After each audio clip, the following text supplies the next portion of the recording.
Picture a sweeping shot of the Manhattan skyline at sunset. The towering buildings and neon signs seem to proclaim unrivaled success, technological prowess, and cultural influence. This iconic view is often used to symbolize a nation widely perceived as the greatest country on Earth. Yet, once we move away from the postcard perfect imagery and dive into raw data, the idea that the United States is objectively number one becomes far more debatable. Take obesity rates, for example. According to the Centers for Disease Control and Prevention, or the CDC, more than a third of American adults are classified as obese, ranking the US among the highest in the developed world for obesity prevalence. Public health experts point to factors like the abundance of cheap, calorie-dense food options and a largely car-dependent lifestyle as major contributors. From a strictly statistical standpoint, a nation leading the world in obesity rates raises questions about healthcare priorities, nutritional education, and social structures that facilitate sedentary living. The healthcare system of the United States itself is another revealing lens. Despite cutting-edge medical research and some of the most advanced hospitals on the planet, the United States regularly ranks lower than many other wealthy nations on measures such as cost-effectiveness, ease of access, and overall health outcomes. Americans often pay more for treatments and medications compared to citizens of countries with universal healthcare models.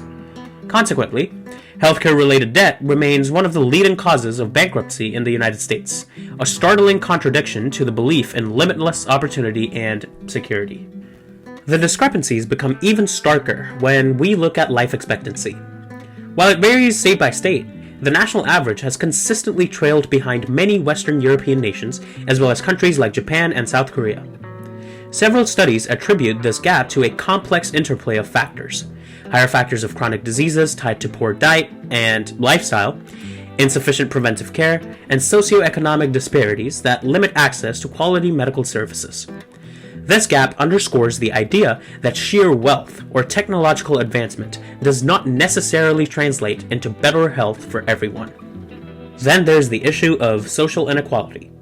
The United States has one of the highest incarceration rates in the world, with federal and state prisons holding a disproportionately large segment of the population compared to other nations. Racial disparities within that population are well documented, reflecting deeper systemic issues related to policing, sentencing, and economic opportunity. From a global standpoint, these figures clash with the narrative of the United States as a beacon of freedom, suggesting that for many communities, the American experience is fraught with significant institutional challenges. So then, if so much is inherently wrong with the United States, why is it considered to be the best country or the greatest country in the world? Why are immigration rates so high in a country that, objectively speaking, is not number one? Let's find out.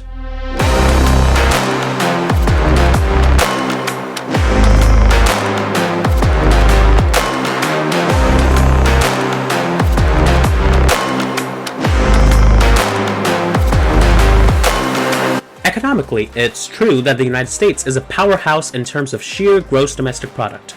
But income and wealth distribution tell a different story.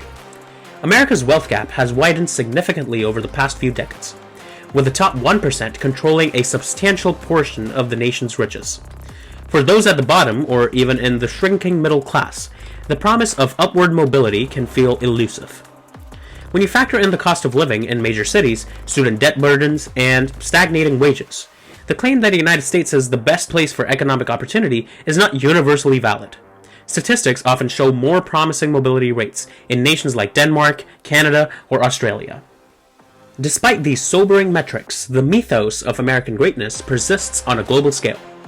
Part of this can be attributed to the mere exposure effect, a psychological phenomenon where repeated contact with a particular idea, image, or brand leads us to regard it more favorably.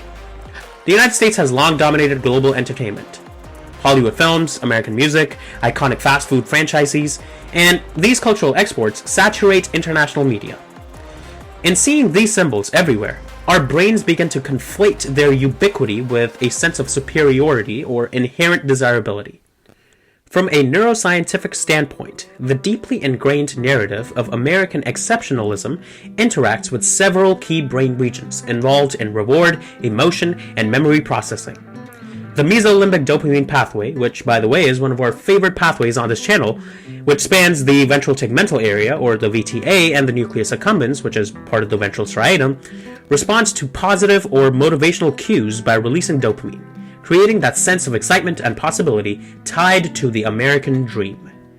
Concurrently, the amygdala attributes emotional weight to patriotic symbols or nationalistic rhetoric, heightening feelings of pride or attachment. The hippocampus then encodes these emotionally charged experiences into long-term memory, making them more readily retrievable when we encounter reminders of American greatness. Finally, the prefrontal cortex, particularly its medial and dorsolateral regions, which handle planning, rational thinking, and decision-making, can be overshadowed by these potent reward emotion circuits. The result is a neurological feedback loop.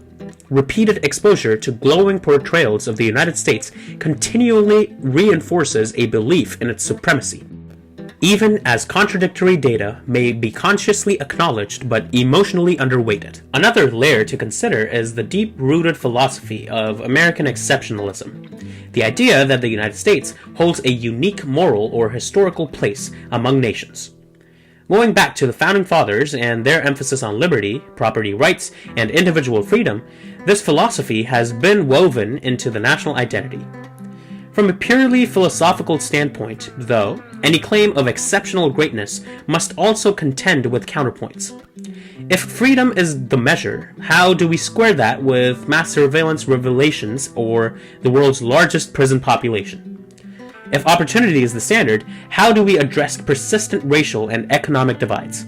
Then, the subjective nature of best also comes under scrutiny when we compare value systems. A country might excel in personal liberties, but lag behind in social welfare or environmental protections.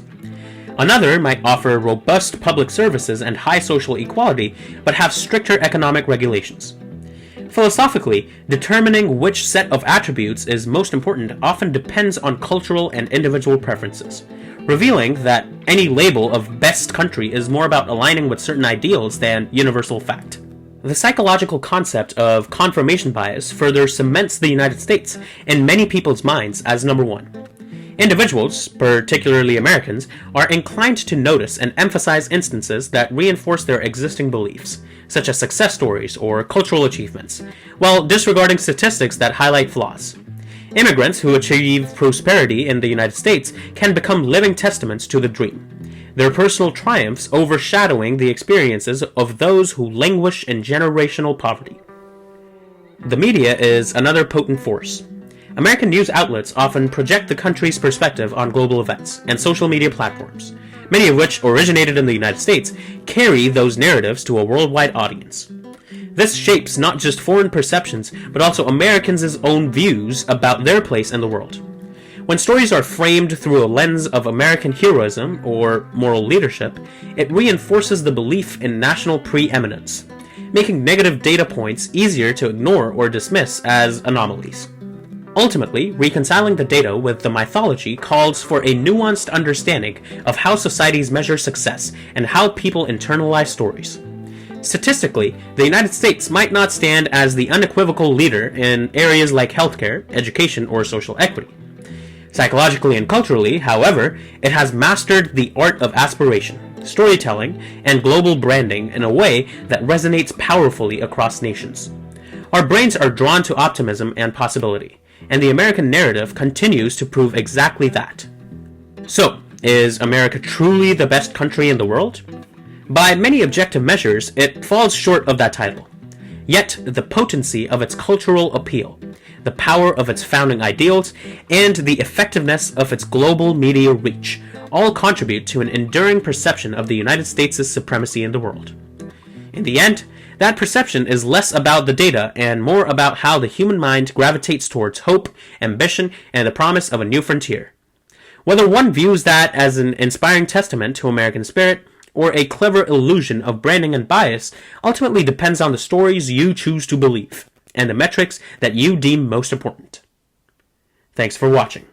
I'll see you next time.